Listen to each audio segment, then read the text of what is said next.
you can keep it on the breath then as well.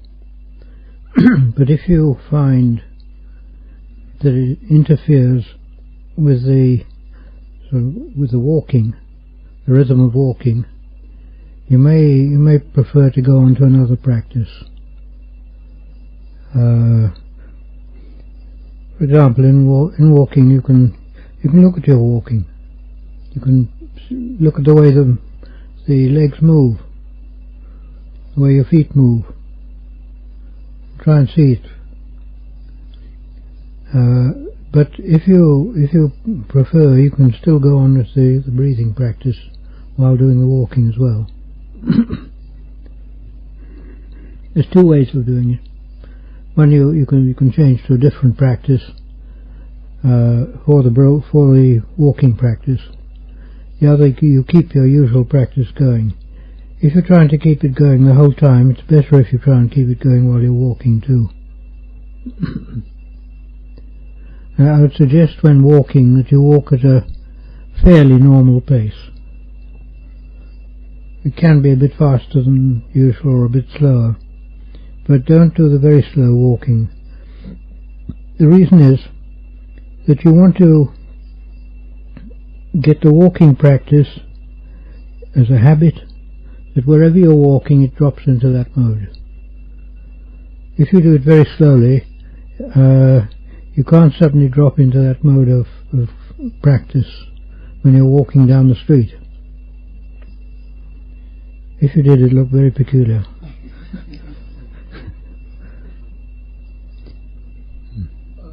In Zen and Tibetan Buddhism, the sitting is generally on a cushion so that you can keep your back straight. The sitting without a cushion, it seems you have to have your head forward to maintain balance. Would you say something about that sitting and the cushion? I'm not very skilled at this because I find it difficult sitting anyway with the dud foot, you see. But I would suggest whatever posture you find comfortable and aiding the practice, do it. It doesn't matter, you can stand on your head if you like.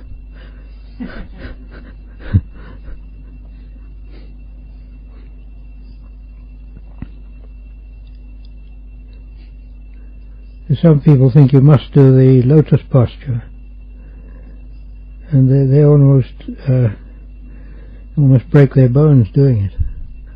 It isn't worth it. If you've been brought up to sit on the floor since you were a child, there's probably no problem. But most of us haven't.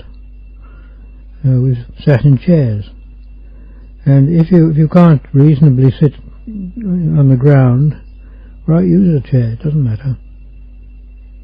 The only thing is, it's better not to have one that you slouch in too much so that you go to sleep.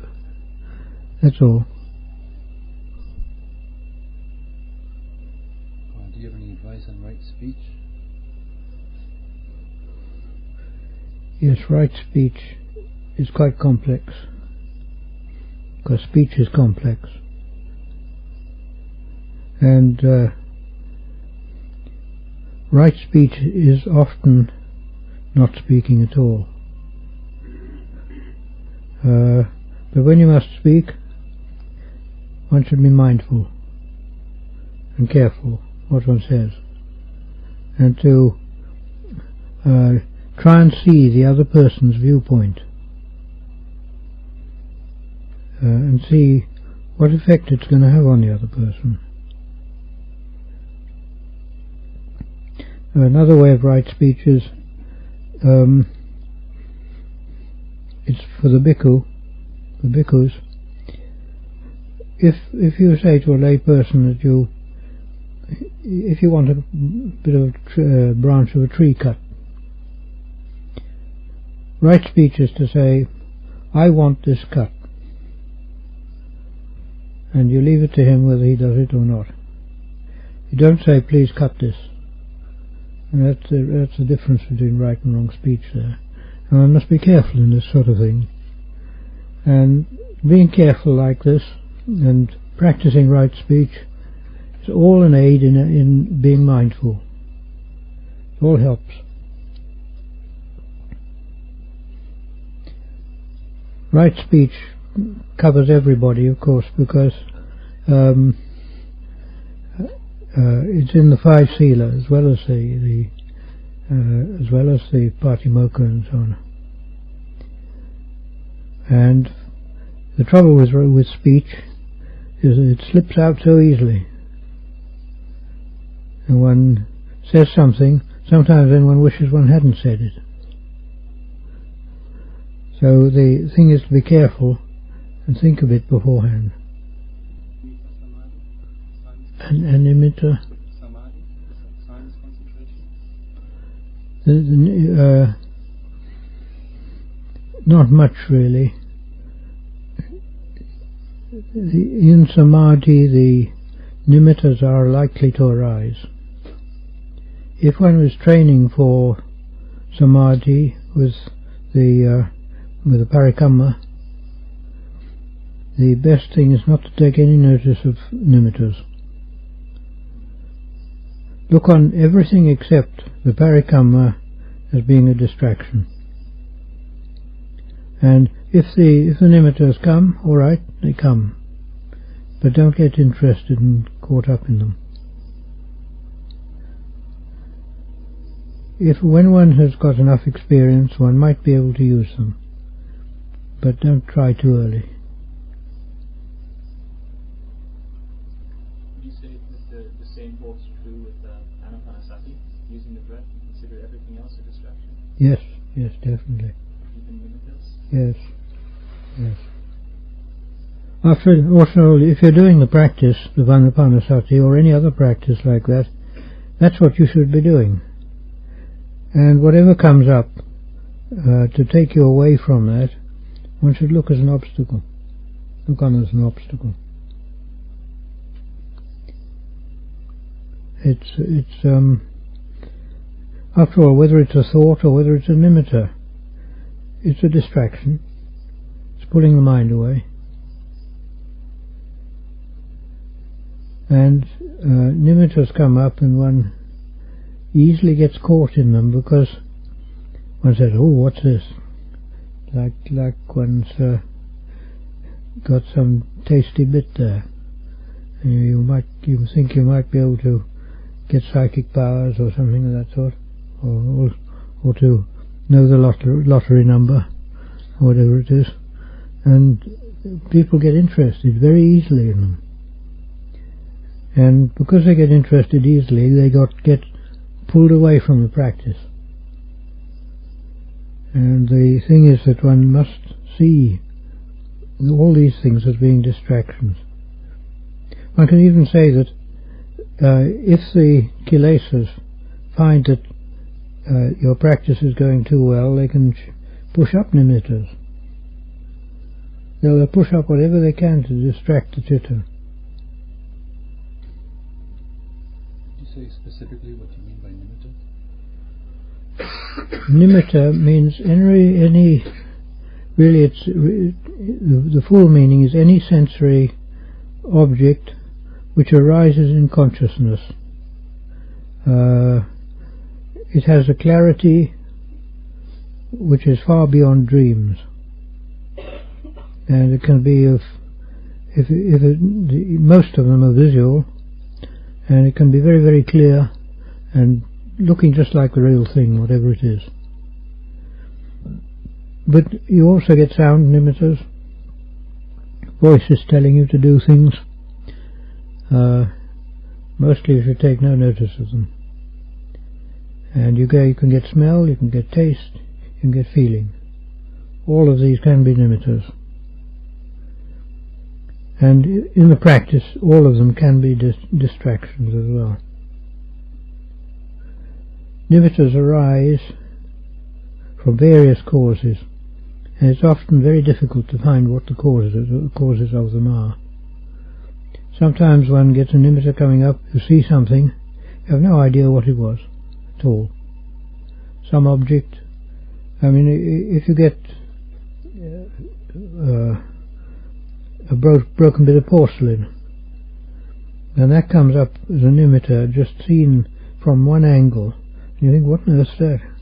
Got no idea what it is. It's probably something you've seen in the past, just coming up like that. The other thing about nimittas, they come very strongly when approach gets to Upachara Samadhi. That's close to the real thing. It hasn't got to the true Samadhi. Upachara Samadhi, all sorts of things can come up, and there is some danger in that, because something very frightening can come up, or like a sort of warrior with a sword coming towards you to cut your head off, that sort of thing. And then if one's afraid of it, and if one gets fear coming up, it immediately makes it larger, because you're concentrating on it more. The concentration brings it larger, and as though it's coming closer. And some people, they can go out of their mind then. The fear gets so strong. But in fact, that image is no more than something thrown on the screen. It's like on the cinema screen, that's all. There's nothing in it. But it's the fear that's the danger.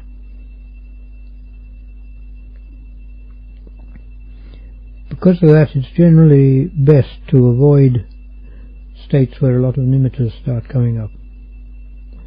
It's far better to go deeper in samadhi, to apana, to the deep attainment of samadhi. Some teachers teach that if there's a certain very strong nimitta, samadhi nimitta, that one can use that to apana samadhi. Yes, it can be used.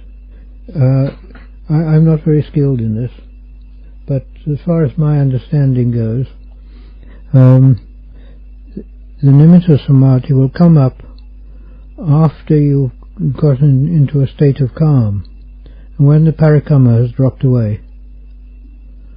If the parikama is still there, I doubt whether that type of nimitta will arise.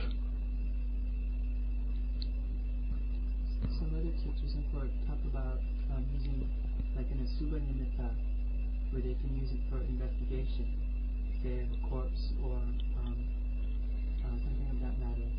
Yes, it can be used, yes.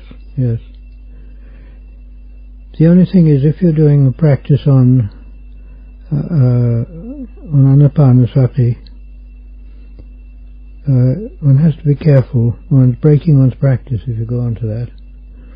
And one has to watch out in one's own character whether it's suitable to see the asubha nimitta. What do you mean by that? Well, some people, if they practice the asubhas, they get a lot of trouble. It comes up with the people who have got predominantly dosa character, anger, because the nimitta will stir up the kilesas. When the kilesas are stirred up, often later on, you feel really grumpy, angry, and sort of like a bear with a sore head, as they say. And that's not a good state. But if one's got a very strong character who can resist such things, then there's nothing wrong in it.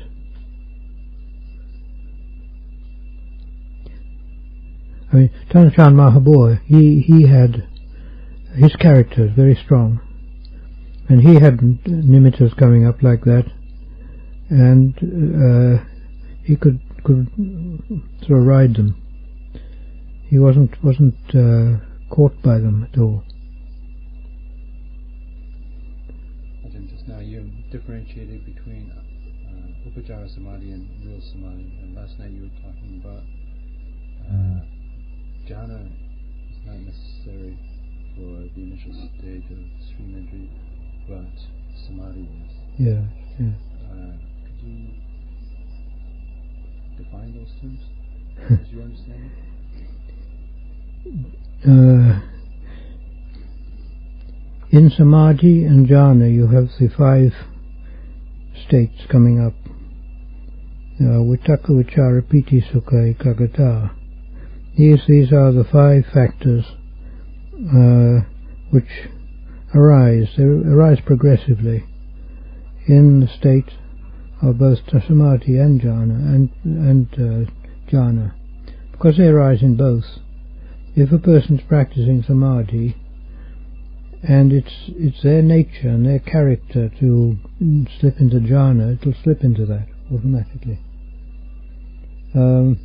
But most people shouldn't try and get into jhana.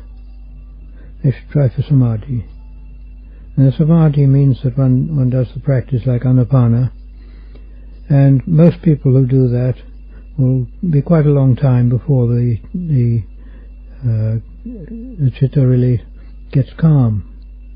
And when it gets calm, it comes out and it's in a good state, but it's not specially deep.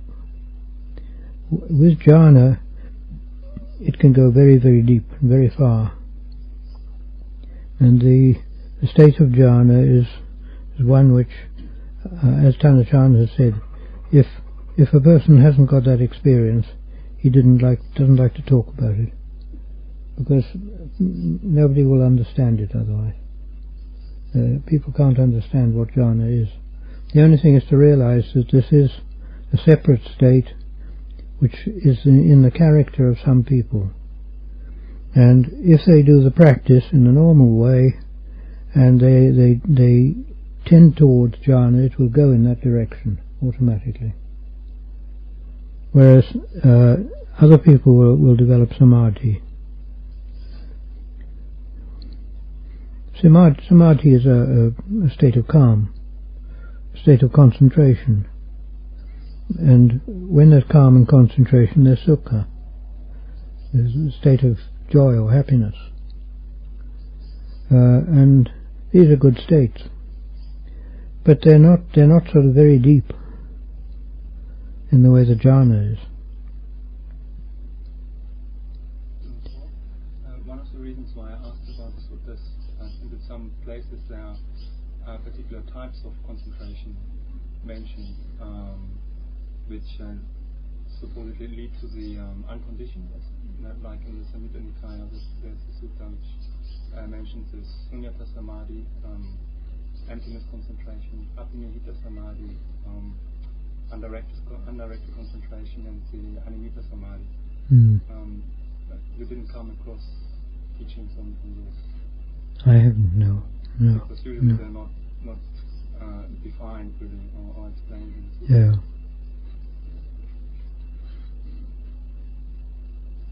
No, although one can come to the unconditioned, one mustn't think that that's necessarily a nibbana. Not having been destroyed. It hasn't got there. It may get into states similar to it, but it can't stay there. It comes out. One thing I wanted to bring up, I was asked this morning a question about the Eightfold Path. There's a lot of misunderstanding about the Eightfold Path. If you look in the suttas, you'll find the Buddha gives a discourse, and if in this discourse he goes to the Four Noble Truths, it's always at the end. After sort of talking to the person and getting them in the right state, then he gives them talks about the Four Noble Truths. Whereas mostly when people learn about Buddhism, they start with that, and it's not the right way round. And one must understand that the Eightfold Path is not a path which you just practice each day like that at all. The Eightfold Path means that those factors, and the word right is attached to every one. Right speech, right action, right livelihood, right effort, right mindfulness, and right concentration, right samadhi. They're all right. And that right means they're perfect. And being perfect, it provides a path. And that path is capable of taking the chitta over from this side to the goal. In other words, the path moment, it's a moment of Sotapna or Sakadagami or whatever it is. And this is the path, the way of the Eightfold Path, and just easily like that. Although one must steadily practice the factors of the Eightfold Path, that's necessary. But to think that one can just do the Eightfold Path, oh, today we'll do this and tomorrow that and so on, it doesn't go like that. And being one that goes through to, in effect, it's the Nibbana. It means that it's something very deep within one. It's not sort of just a simple thing. And it has to require, in most cases, a very deep practice. The practice of meditation has gone very deep. And all these factors coalesce together when the time and the conditions are right. And at that time the path takes place. But it's not the Eightfold Path, it's not something just simple and easy like that at all. This is something which has been misunderstood by a lot of people. I know I didn't know before, but I can realise what it is now. Well, in the sutras, why is samadhi always talked about in terms of jhana samadhi? It's not necessary for Magga. Sama samadhi is a samadhi which is absolutely perfect. It means it is perfect with regard to the state and to the object. And that samadhi must bring up or have with it right wisdom, right understanding, in other words, and the right state of mind, right attitude of mind. Those must be associated with that samadhi. In fact, all the factors are associated with that samadhi. But insofar as how it relates to jhana, I don't really know. I'm not sure. The only thing is they all say that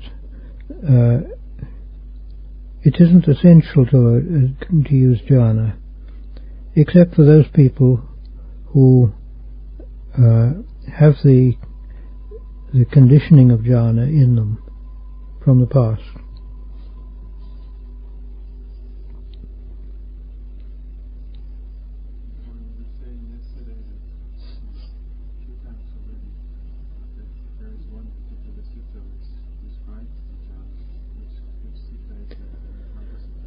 I can't remember, but I think it's in Majjhima Nikaya. It's one where the Buddha gives similes of the jhanas. And he gives similes such as the person does the practice and they get the experience as though they have been heavily in debt, and suddenly they get the money and they can free the debt, and they feel the freedom from that. That's one of the sort of similes of that sort in it. And these similes do give one some insight into the jhana states, but they don't tell you anything about what it is or exactly how you do it. And there's very little in the suttas about it, really. There's just the usual standard formula. And the standard formula comes up over and over again without any explanation. All you've got is the bare bones. You've got to put the flesh on it, really.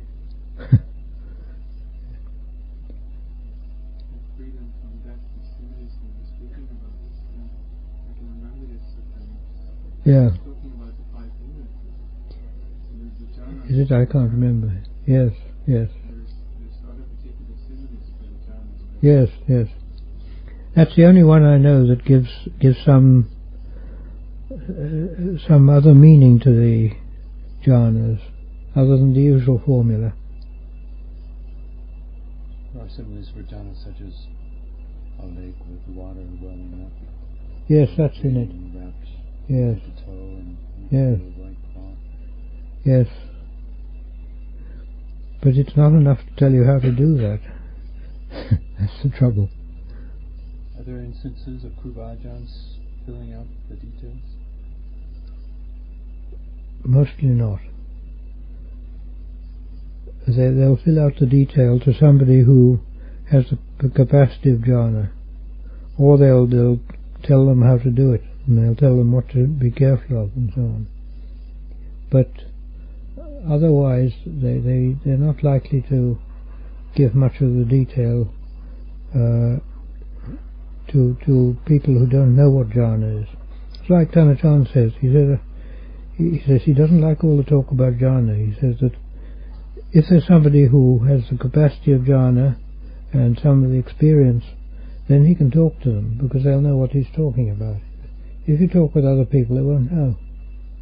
It'll just be meaningless to them. The level of samadhi that you talk about, which is necessary, is there's still sense contact. Yes, I should think there is in that, in the path. But it's not sense contact in the not external senses at all. This is in the mind. So even for, say, a non-jhana samadhi, you still would not be able to hear sounds or feel sensations on the skin? I should think not, if it's at that level. If it's at the level of the path, then I would say it's beyond that.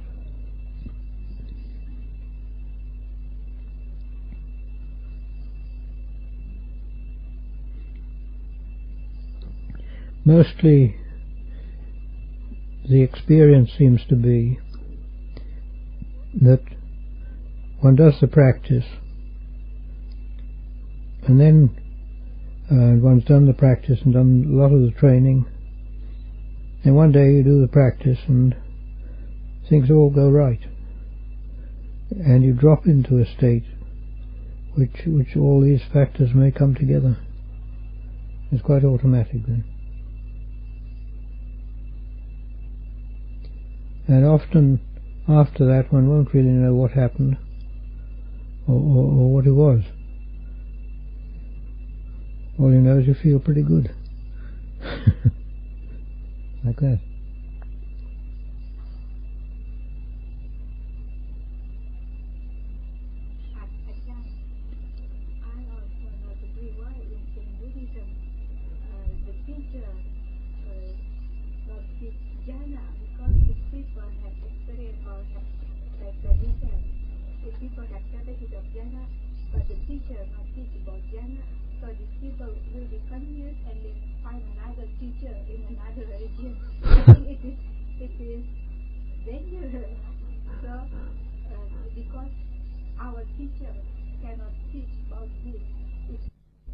It's not right to teach about something unless one really understands it.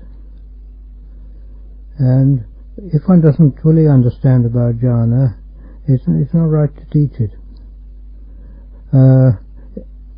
But what one can do is tell the person where there's a good teacher who does understand it.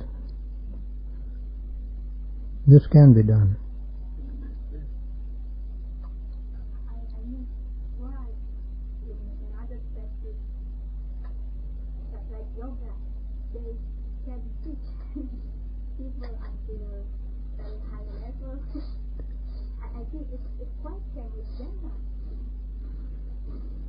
I'm not sure.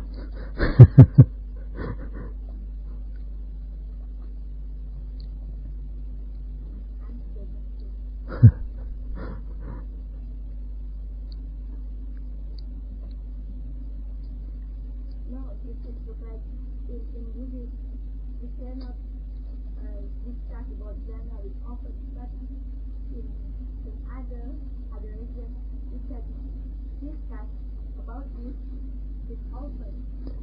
Yes, the only thing is one must look at the purpose. If one has the capacity of jhana, then it will arise automatically in that person. And they have to find a teacher who can teach them that. And it's not easy. But if you go to yoga, one has to question, is their purpose right? Is what they're aiming at right? Because the fact is, what we're aiming at is the overcoming of the kilesas and the attaining of nibbana. And whether the yogi system will do that or not, I don't know. All I know is that the system of the teaching of the Buddha will do it.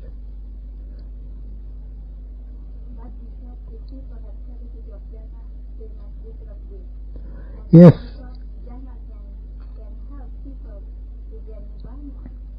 Oh, it can, yes. There's no doubt about that. The only thing is, to find a teacher who does know about jhana is very difficult. And there are people who have this capacity, and they have to search a lot to find a teacher.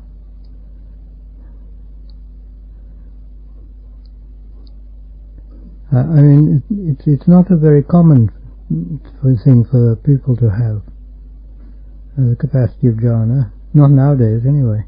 It seemed as though it was common in the time of the Buddha.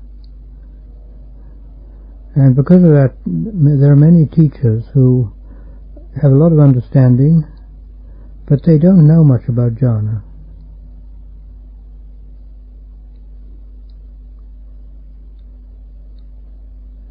But there are some who do know.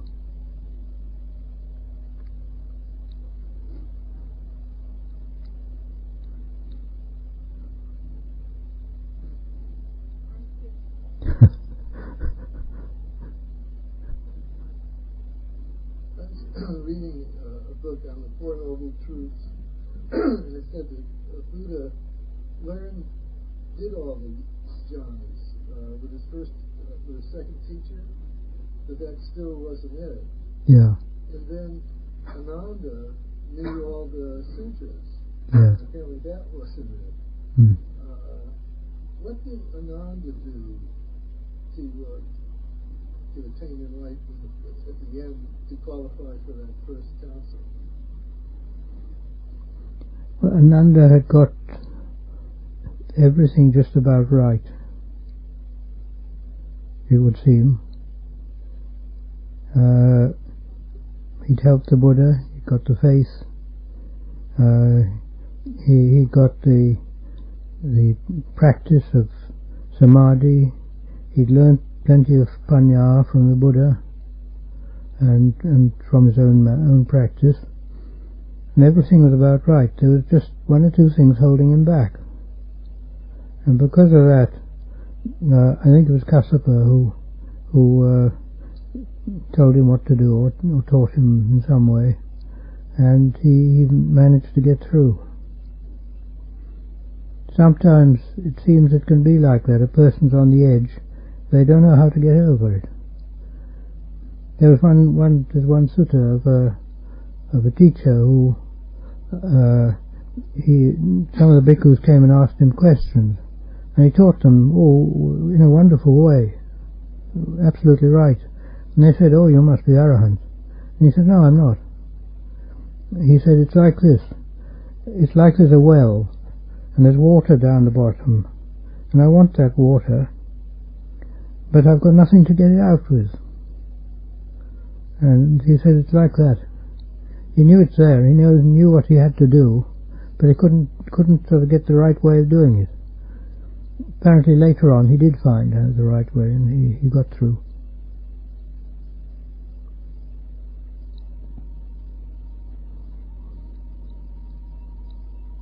Ajahn, you said when doing anapanasati, one should see everything that is not the breath is an obstacle.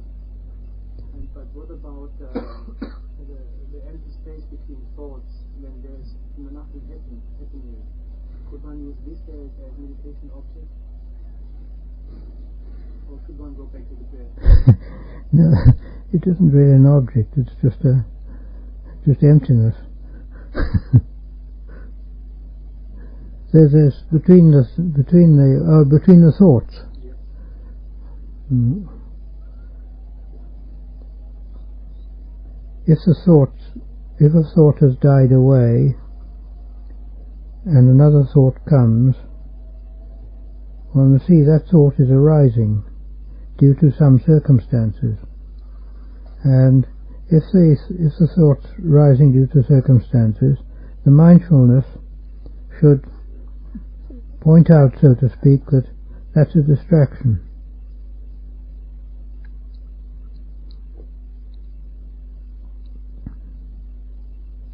What I mean is a thought has died away and another thought has not yet arisen.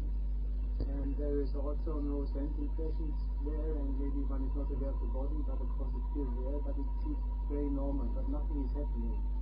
No impressions are happening, and it's very... The question is, what is wrong with that state? I mean, if that state's there and it's nothing is happening, then it's calm, state of calm.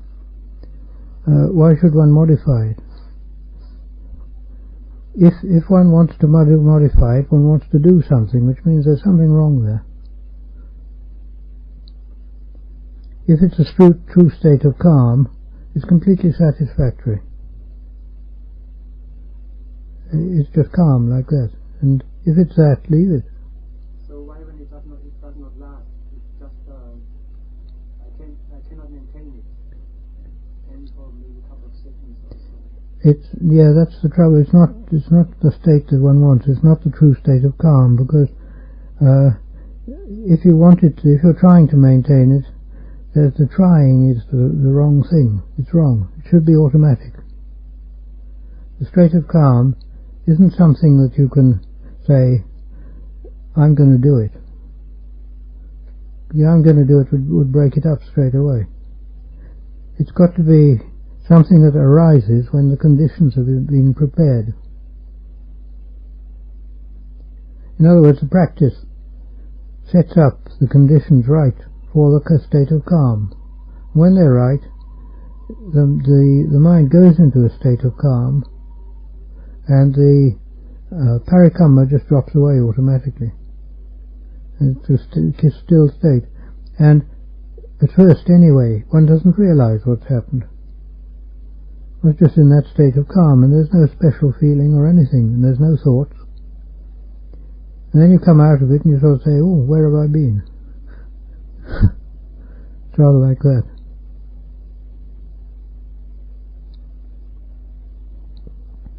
When you were talking about the practice of the Noble Eightfold Path coming together, coalescing perfectly, and I had a question about that with the fourth edition's teachings about Magapala, path and fruit.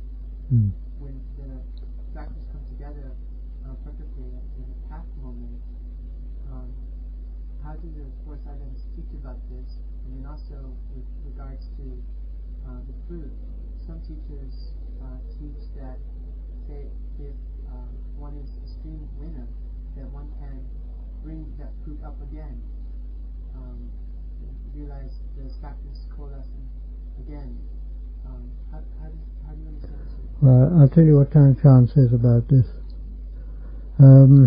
He said he did it with attaining the state of Arahant. He said it's like going upstairs. You go up steps up into the sala, and when you come to the top step, then you put your foot on the sala there, and that's like the path moment. The fruit moment was when you put the second foot there. Do you stay on that same fruit? Does it last one moment, or is it continuous until the next path? Said to be just that moment. Yes. re-experience that moment? Hmm? Can one re-experience that same truth again, or does one necessarily go? If one re-experiences it, it will be the Sakadagami. Must be.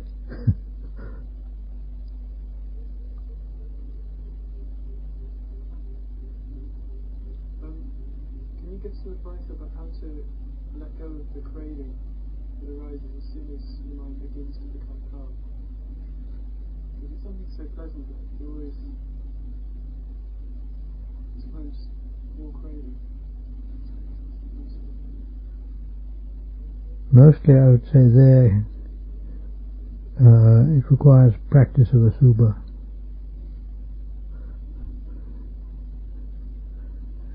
To overcome the cravings. Does it mean craving for the state of calm? For the state of for the state of calm, you mean? Yeah. Oh. You've got to think about the causes and not the effects.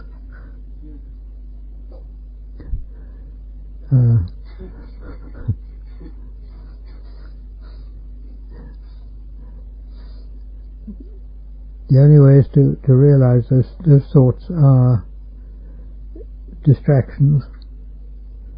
They're wrong thoughts. And to reject them.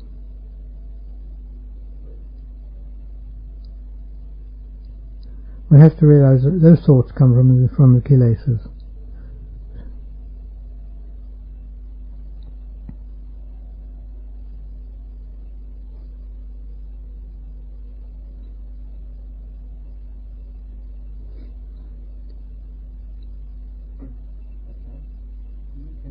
Something about Upeka, development in meditation and in day-to-day life. Upeka in meditation is quite a high state. It's a state of complete equanimity. It means that whatever occurs, one's not disturbed at all. No disturbance of it inside. In ordinary life, if you can keep that state, it's okay, but mostly people can't.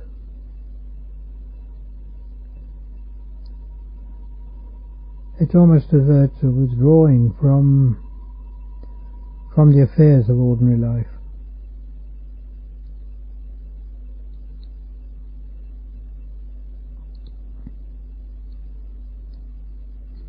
But to keep that state, well, like most things, the only way is practice, more training.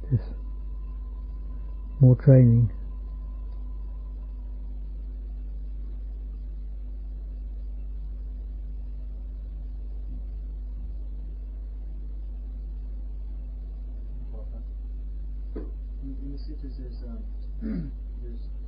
two types of equanimity mentioned sometimes. You have the equanimity that's based on diversity, and the equanimity that's based on unity. Have you come across these terms? Are you familiar with them? And do you know the distinction? How do you describe it? I haven't come across them, no.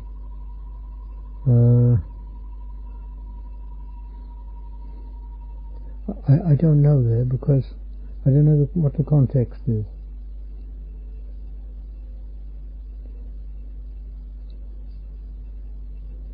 I mean, one can get into some types of equanimity, even with bad things.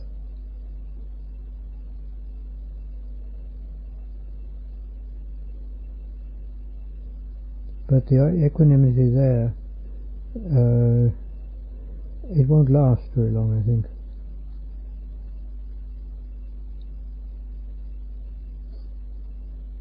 In the context is equanimity based on sensory contact or sensory experience, and the unity is the equanimity based on high states of the samadhi.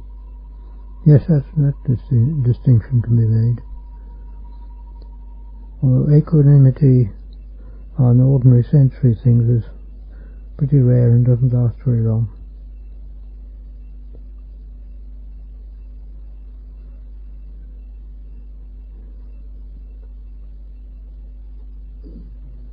In Zen, Avalokiteshvara is spoken of as a disciple of Buddha with Shariputra. But I understand that he's not mentioned in the Theravada tradition, Avalokiteshvara. Who? Avalokiteshvara. Avalokiteshvara. Yeah, I know. It's almost certainly. It's almost certainly Avalokiteshvara is almost certainly a make-up.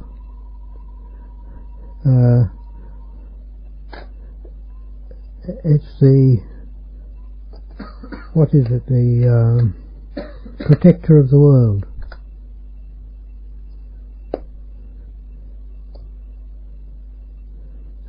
And this is almost certainly a make-up. One mustn't think of it being an entity or a person.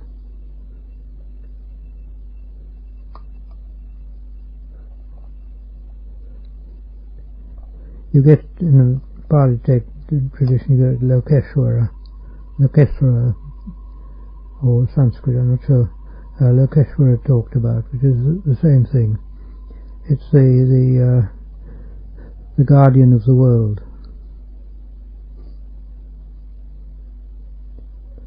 When you get the word loka there, it nearly always means the world.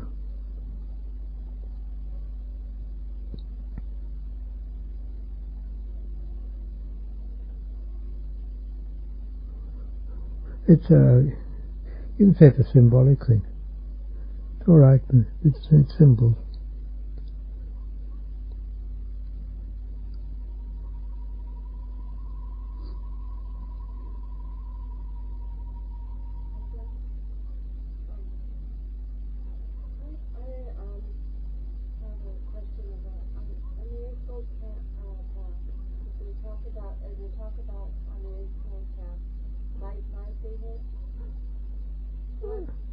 Talk about what? Right livelihood. Right livelihood, yeah. Is that separation of only those people who can be monks, or when they're lay people, or what is the? Because it's difficult to find right livelihood and right. Right livelihood means right livelihood in association with one's social position. For a layperson who's working in the world, right livelihood means you avoid killing, you avoid anything that's connected with stealing, dishonesty, one avoids selling things which are harmful, like poisons, which are meant for doing harm, or weapons. It means that sort of thing. When it comes to the bhikkhu, right livelihood means that he gets his food, for example, by going out with a bowl.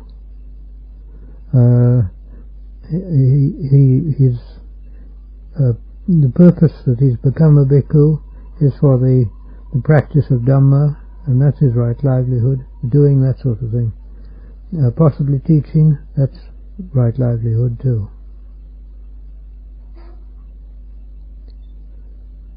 But one mustn't mix the right livelihood of the layperson with that of the bhikkhu. They're different standards.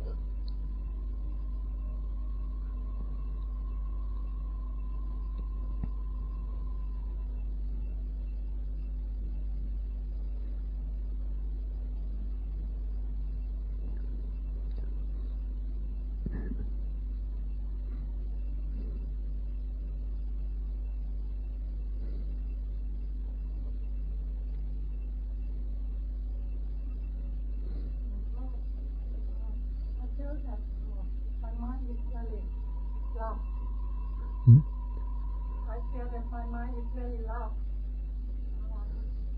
because I have aversion arise many times in a day. Even though it's a small thing, like when I step on a drop of water or a piece of sticky rice, aversion comes up, and then I think, oh, such love is the mind. And from this, I think, oh, what should I do? Should I go away from this enveloping for a while? Or should I let go of the self? Because consider of mind is love. It means I have self, right? So I think I should let go of the self, or let go of the feeling of love mind. But this feeling for a few months, I couldn't let go of it. The only way of letting go of self is to get rid of craving, wanting, because wanting gets rid of attachment, and one's attached to self. But the thing is, it isn't much use trying to let go of self until one's trained oneself quite a long way. Letting go of self is a big step. It's not a small thing.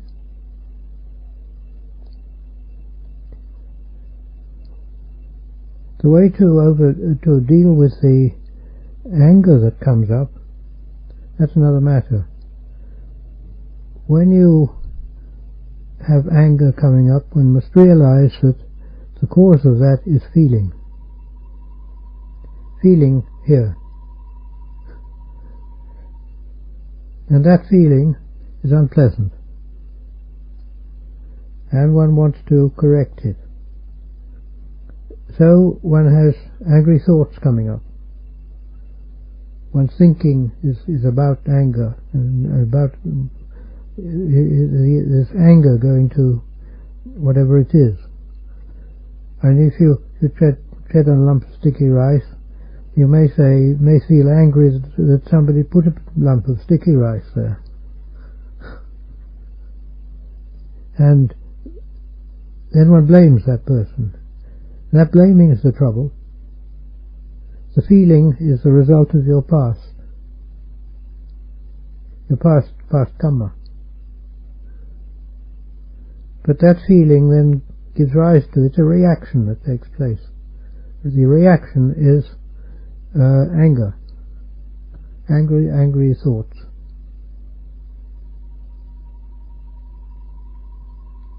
And what one should do is to try to develop one's mindfulness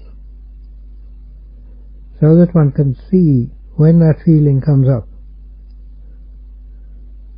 And when it comes up, you must accept it and say, this unpleasant feeling is my own fault.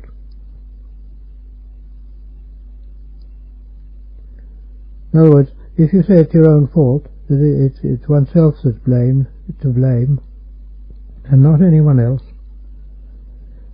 in that way you're getting rid of self to some extent. You're making yourself not a little bit less like that each time.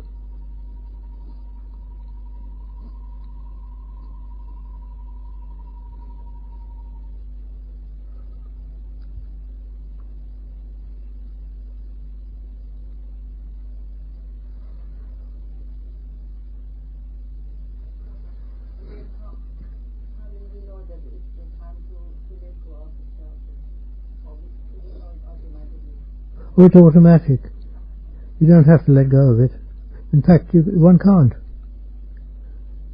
It's got to be the result of what one's done, the result of the practice.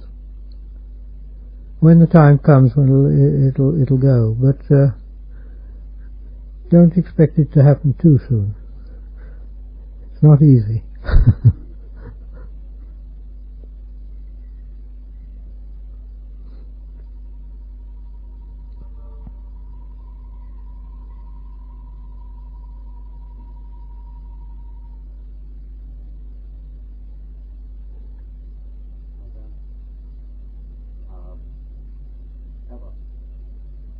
sitting here listening to you talk about all this stuff, and I'm finding it very interesting, but I find myself looking back at myself.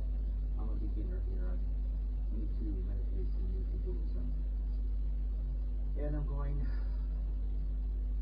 for many years now, I've been aware of distracting myself when I don't like a situation. I feel like I've been a past master of distracting myself, kind of escaping the moment. And yet, when I look at the life of the monk here, it seems like withdrawing from the society and becoming a monk and working to achieve nirvana seems almost like the ultimate escape. And I don't think it really is. That's how I kind of see it that way. I'm going, well, I'm not really looking for that. I'm looking for a sense of joyfulness and success in my daily life being in the world. And I'm feeling myself feeling confused. I'm not sure where to go here. How to take what's coming up in these conversations into my life when I go back into the world. The first thing you must realize is that the joy that you want arises inside yourself. If you go back to the world, you try and get that joy from the world, but it's not in the world. The place to look for it is in yourself. You can't find joy in the world. Joy arises in here, inside, in the heart. And if it arises in the heart, it's no good trying to manipulate the world to get it like that. It won't come. There's plenty of people making millions of money and trying to get that joy out of the money, trying to squeeze it out. It isn't in the money.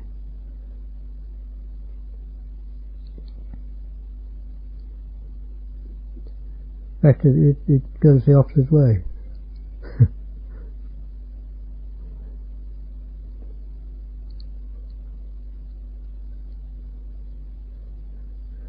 If one wants joy, one must look and see where does the joy arise and how.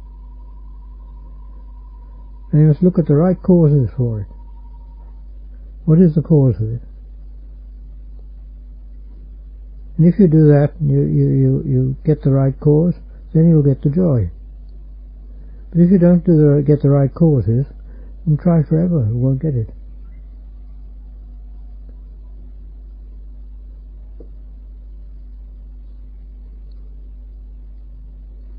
There's many people all over the world, full of people who are looking for happiness, contentment,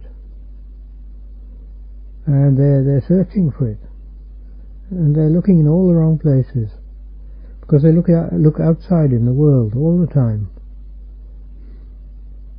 One must realize that development in the world, in a general sense, means deterioration in people, simply because the minds of people are out in the world when they're developing the world and not in themselves. So they develop them with the world and they forget themselves. And then they wonder why they're unhappy.